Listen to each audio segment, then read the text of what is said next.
Prime Minister Albanese, thank you, and to Jody for this warm welcome and for this great honor. Leader of the Opposition, Taylor, thank you for reminding me of the importance of beer and competition. And in terms of deflating the palms, I would note, I would recall our meeting with Prime Minister Starmer, our trilateral at a time of great consequence, where it was around drinks, and Prime Minister Albanese brought 4 of Australia's finest tins, which just happened to bear his name. Mr. Speaker, President, honorable members and senators, distinguished guests, ladies and gentlemen, thank you for this warm welcome to myself, my wife, my colleagues to Australia. Let me also thank the Australian firefighters who are here in this chamber today.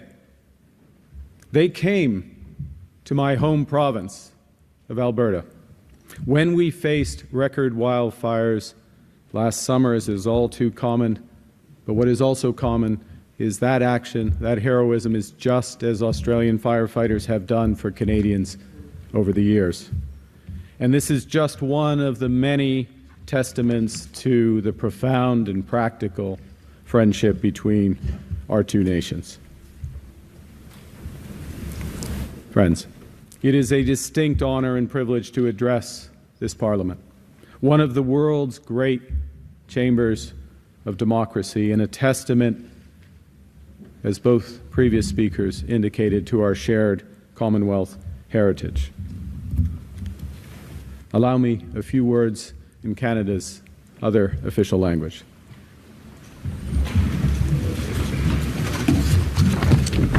Le Canada et l'Australie sont de grands amis, et ce depuis longtemps. La confiance est le pilier central de notre relation.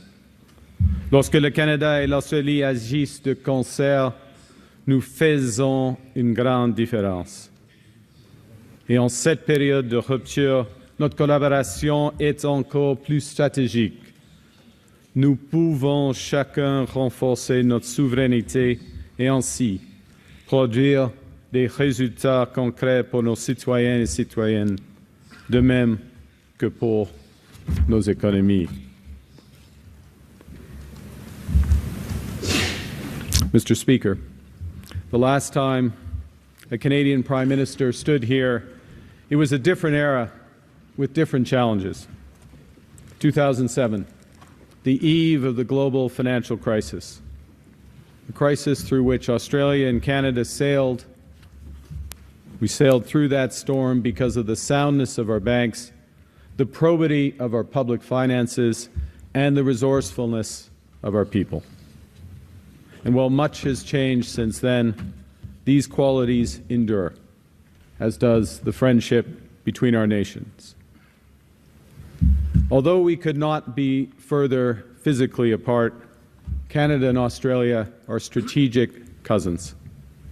We may look to different skies, the North Star in our hemisphere, the Southern Cross in yours, but we have the same orientation. We share a common heritage, have developed a common perspective, and can build together a common future. Two sovereign nations, two proud democracies, the true North and the land down under, navigating with the same values. As the Prime Minister indicated, what makes our relationship rare is that it was not built by geography or by great power design. It was chosen repeatedly over centuries. In the mud of Flanders, on the shores of Normandy, in the hills of Korea and the valleys of Kandahar, Canadians and Australians have stood by each other when the hour was darkest and victory most in doubt.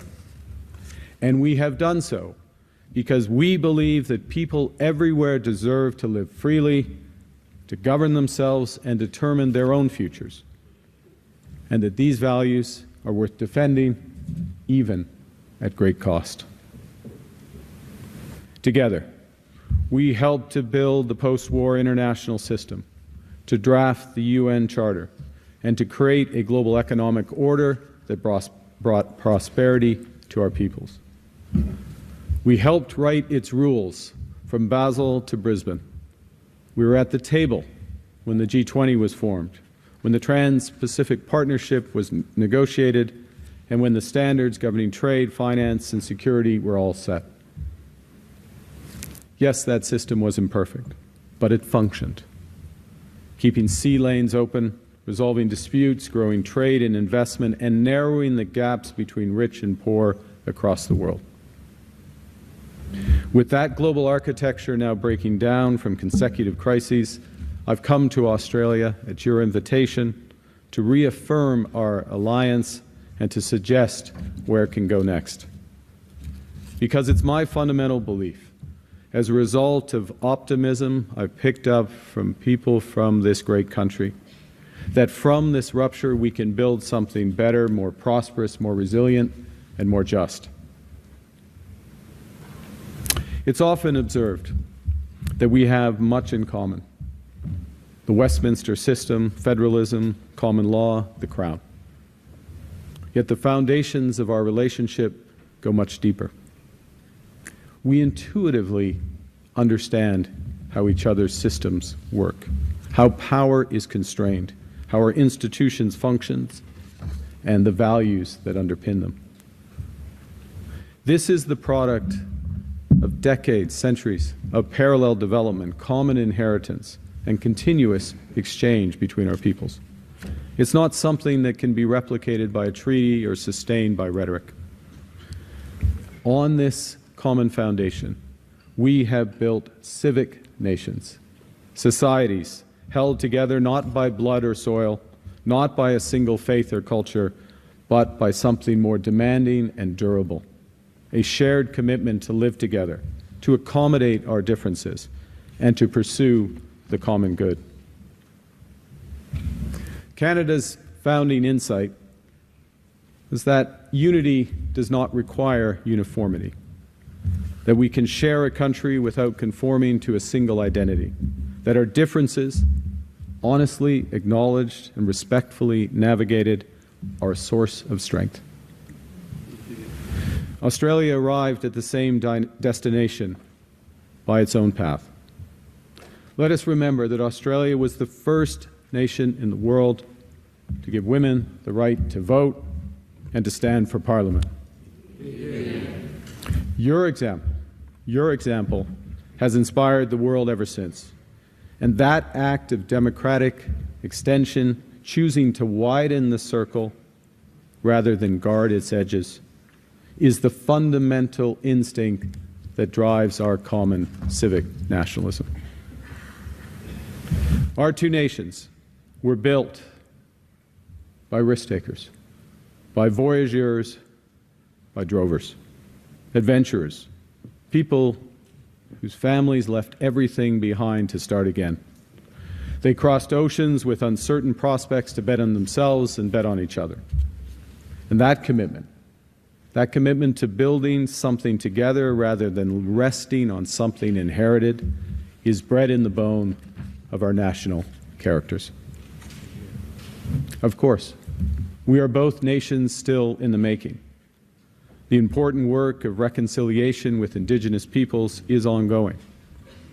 We continue to strive so that everyone has equal opportunities, regardless of gender, race, sexual orientation, or starting point in their lives.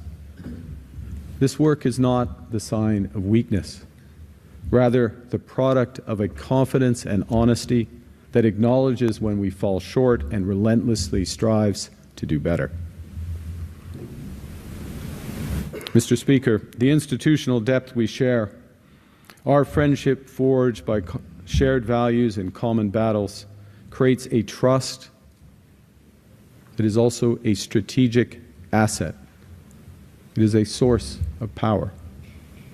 And the question today for middle powers like us is whether we establish the conventions and help write the new rules that will determine our security and prosperity, or let the hegemons dictate outcomes.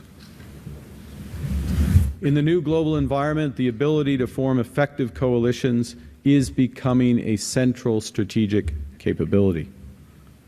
Great powers can compel, but compulsion comes with costs, both reputational and financial. Middle powers can convene, but not everyone can. In the post-rupture world, the nations that are trusted and can work together will be quicker to the punch, more effective in their responses, and more proactive in shaping outcomes, and ultimately, those countries will be more secure and prosperous. Mr. Speaker, middle powers like Australia and Canada hold this rare convening power because others know we mean what we say and we will match our values with our actions. This has been earned by those before us throughout our history. And the question is now, what do we do with it?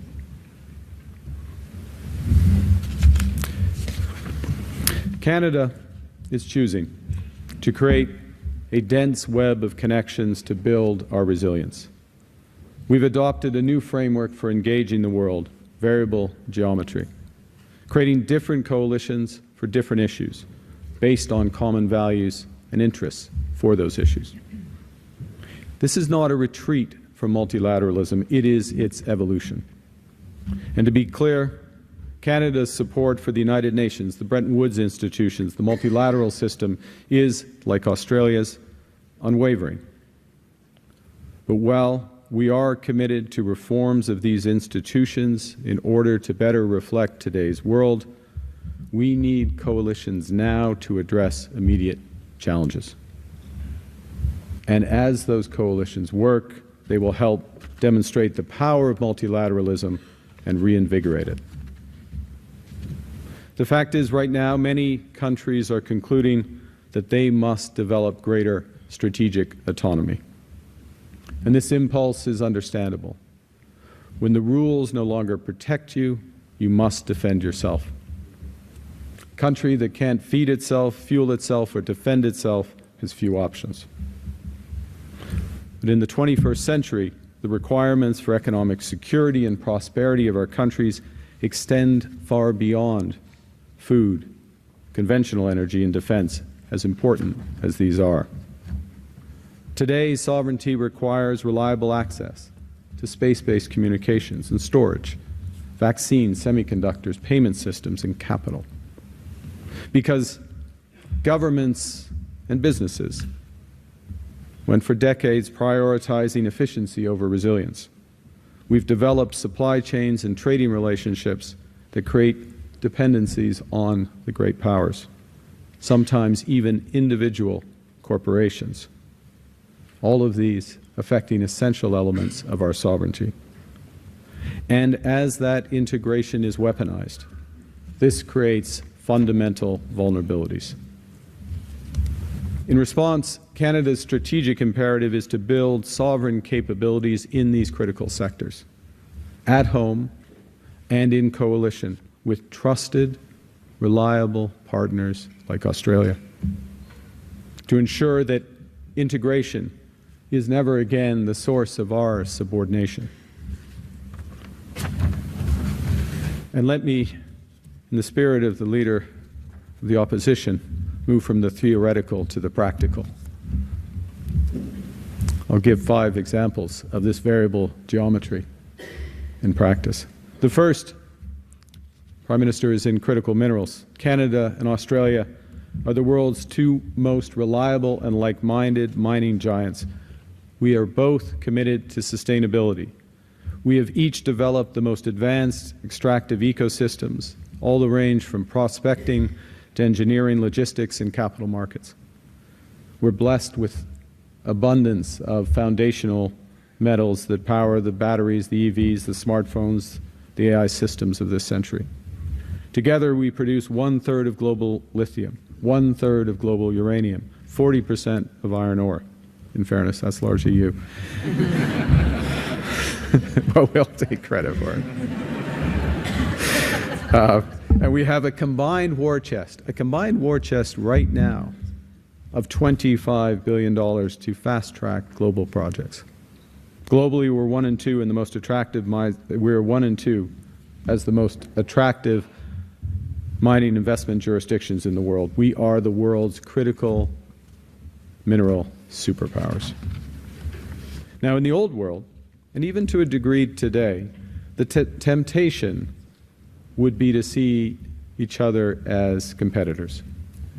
In the new world, we should, as Prime Minister Albanese has suggested, be strategic collaborators to boost investments, accelerate technological cooperation, enhance supply chain resilience, expand our domestic processing abilities, and to reinforce each of our strategic autonomy.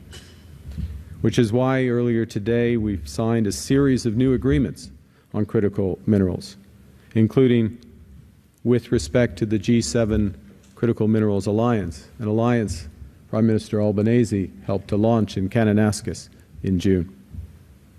This is the largest group of trusted democracies with critical minerals reserves in the world. The second area is in defense. Both our countries are building up our capabilities so the next generation of drones, surveillance aircraft, cyber, and artificial intelligence are created in Adelaide and Alberta. Canada has just announced our first ever defense industrial strategy.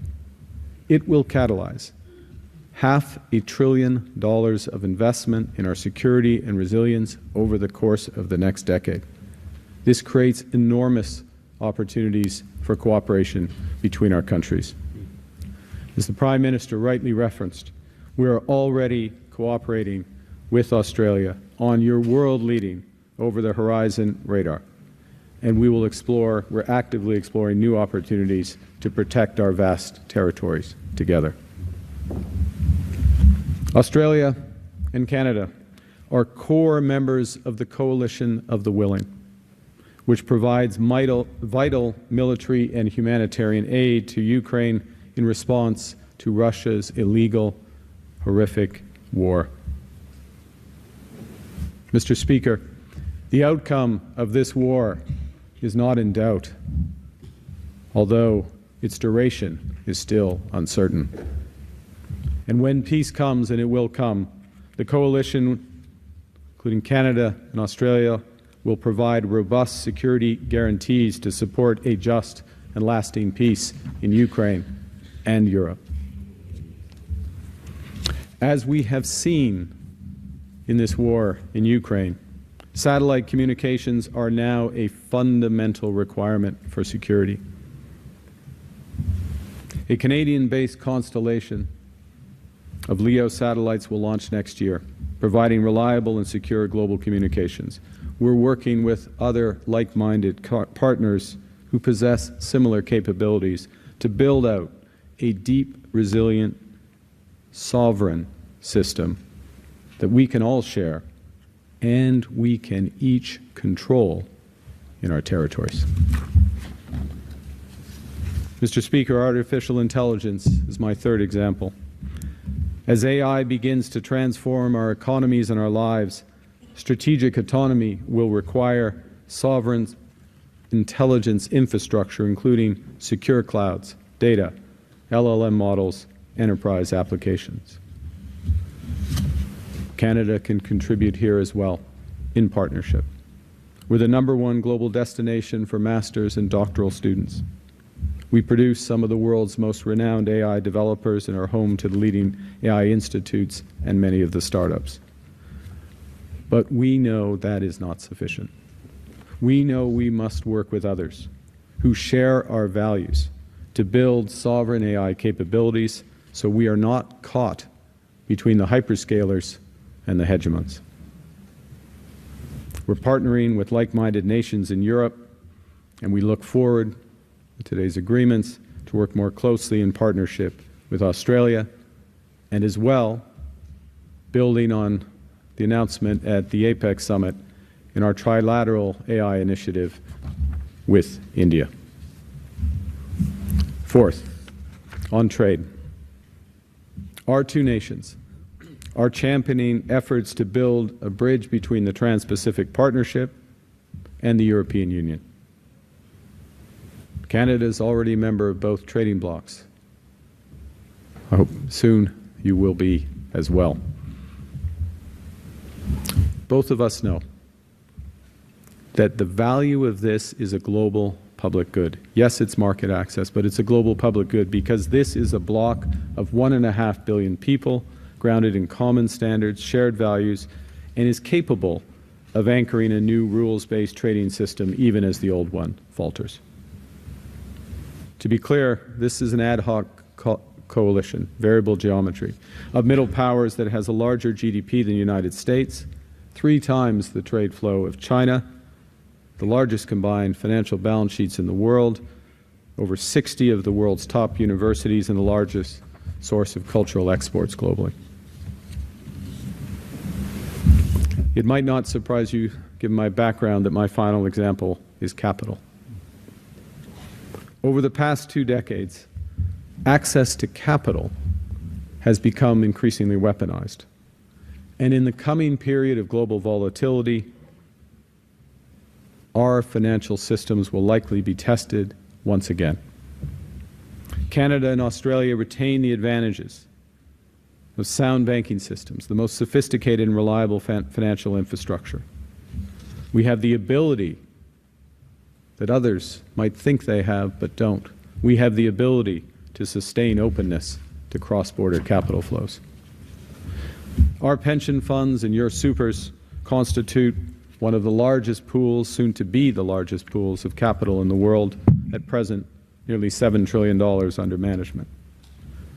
This is a strategic asset for our citizens and future generations, particularly in a riskier world where it will increasingly matter who owes whom and who owns what. The fact is, we are currently underinvested in each other's economies, and it's high time to modernize our bilateral tax and investment treaty, and I welcome today's agreement to do exactly that. Mr. Speaker, the connections, these new connections between Australia and Canada are greater than the sum of their parts. This is an alliance reaffirmed, a friendship strengthened, and a partnership to build greater prosperity and security in the Indo-Pacific and beyond. The fact is, Australia and Canada have never waited for others to write our futures.